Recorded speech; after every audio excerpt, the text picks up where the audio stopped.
for the murder of his two daughters. I want to express my appreciation to Special Agent in Charge Matt DeSarno and his team. This is a good day for law enforcement. This is one of the days that make this difficult job really pay off. Matt. Thanks, Jeff. Good evening. My name is Matt DeSarno. I'm the Special Agent in Charge of FBI Dallas. Just a couple hours ago, the FBI SWAT team arrested Yaser Abdel Said in Justin, Texas without incident. This arrest, as Chief Spivey has said, is a great day for law enforcement. The Dallas Violent Crime Task Force and the Irving Police have tirelessly, aggressively, and without pause followed every lead across the globe looking for this top 10 most wanted fugitive. I can't overstate how proud I am of the work of the investigators. This case was solved by good old-fashioned, aggressive, initiative-based police work. We had an agent who was originally on this case postpone their retirement for multiple years in an effort to find Said. For her and many others, today is a good day. But most importantly, what drove those investigators from the Irving Police Department, from the FBI task force that includes other local police departments, to continue to look under every rock and chase every lead was to get justice for Amina and Sarah. Along with this operation, we've arrested two relatives of Said. They're going to be charged with harboring in the Northern District of Texas. We are still seeking information from the public of others who may have provided aid and comfort to Said over the last 12 years. We had a $100,000 reward on Said. He was on the top 10 list since December of 2014. So we do expect that there are others who provided aid and comfort to this fugitive for a long period of time. So that's our ask to the public. But again, I want to leave you with this. I am immensely proud of the work of the Violent Crimes Task Force and the Irving Police Department. This is not uncommon. My folks and Jeff's folks work very hard every day to get justice for victims and protect the public. And today we did just that. So I think we'll take a couple questions. I got one. You say he was found in Justin, Texas. That's not too far from here, I don't believe, is it? That is not far from here, correct. Where has he been? Has he been in the DFW area all this time? So part of the ongoing investigation is to try to determine that. We have chased leads throughout the country.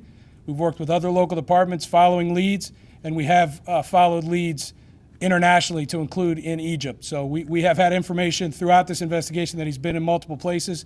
We don't know right now how long he was in Justin, but we do know that he's not there anymore. Was there any other cities in the DFW area that you think he was in and he left and you guys?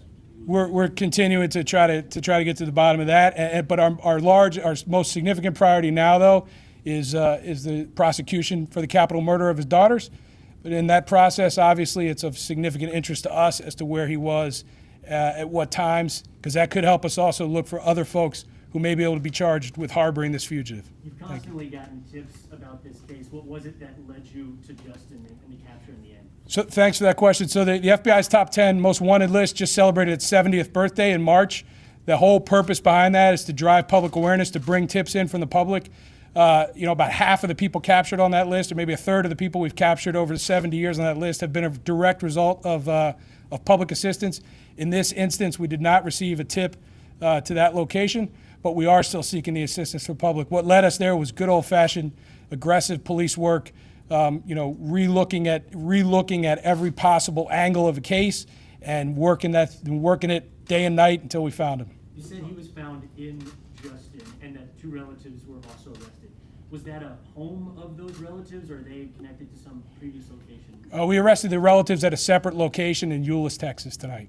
Can you talk about that network of his family members? Exactly how were they able to keep his location a secret over the past 12 years? That network in general. Yeah, I mean, that is specifically part of our ongoing investigation. We're certainly interested in that, and we're interested in that because we'd like to hold more people accountable for that. But right now, I'm not prepared to speak about that. Thank you. Have you ever established a motive? I'm looking at our notes from back when this was initially covered. We heard the phrase honor killing, that maybe his daughters had, in his eyes, came to talk a little bit more about if there is a motive that you know now? I don't know how you can use the term honor and killing in this instance. This man brutally murdered, shot to death, his two daughters in his taxi cab. What led him to do that, I think at this point to us is irrelevant. The fact that he murdered his two daughters, the fact that he's been on the run for 12 years, and the fact that tonight his flight from justice ended and justice for Amina and Sarah begins. That's what's most important to us. Is he going to be in federal custody, or is he going to be in custody of the sheriff's department now that he's arrested? And will he face a bond? So I won't address the bond. Right now, he is in federal custody. We had opened an unlawful flight to avoid prosecution case on him, charged him with unlawful flight to avoid prosecution. So he will be arraigned on those charges, then moved to face the Irving-based state charges.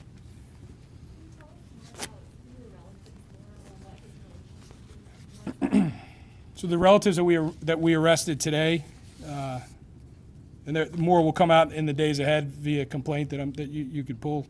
It's Islam Said, his son, and Yaser Said, his brother.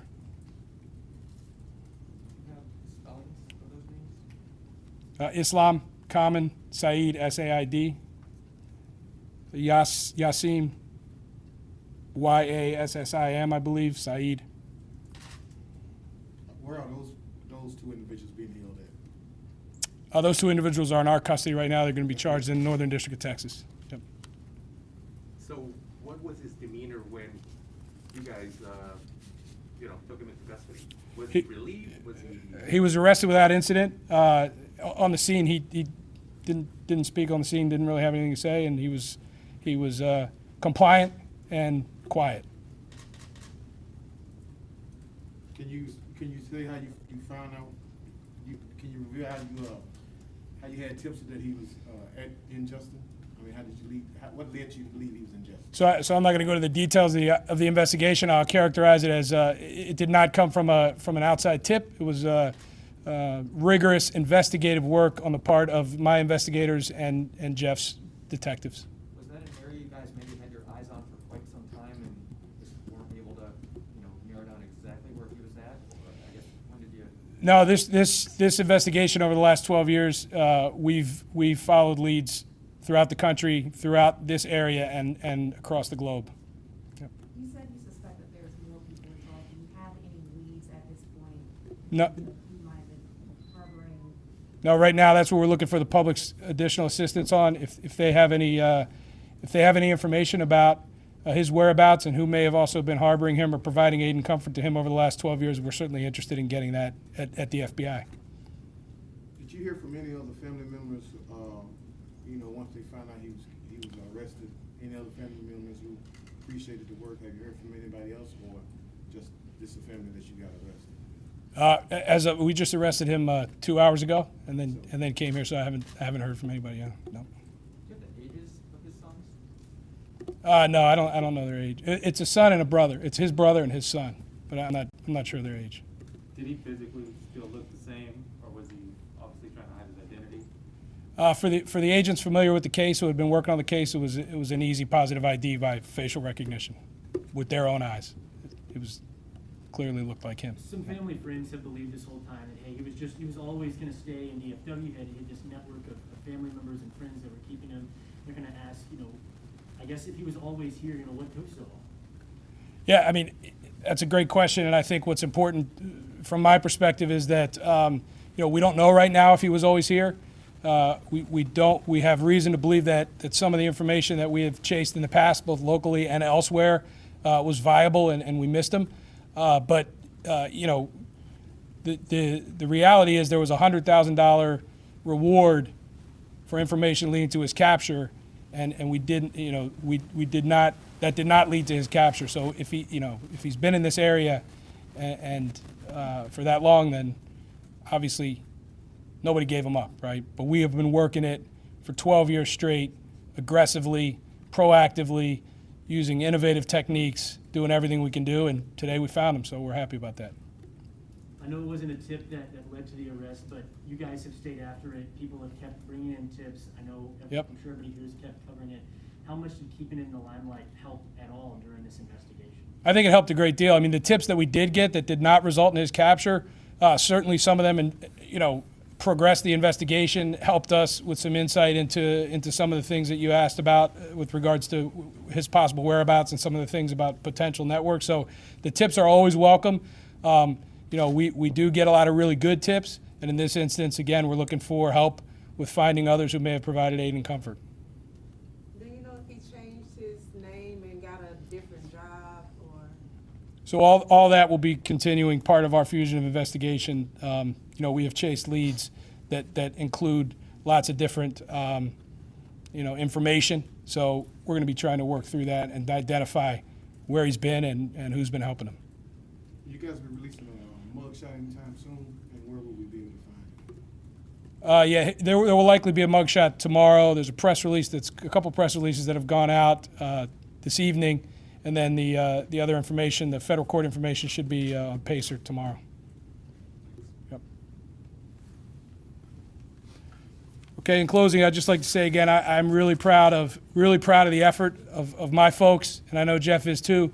The intense partnership that we've experienced through this case in the last 12 years has led us to many other law enforcement successes as a partnership between Irving and the FBI, and we continue this to be another. We consider this to be another really good day for us, and we're happy that we're able to bring some measure of justice to Amina and Sarah in this case. So thanks.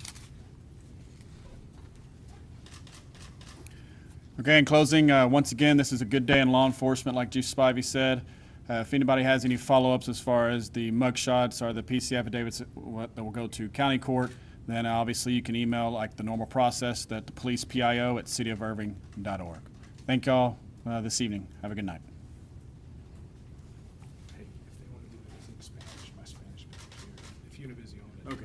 Okay. We do have a Spanish, if anybody's needing Spanish version, we do have that available as well. When you're ready, go ahead and come on up, sir.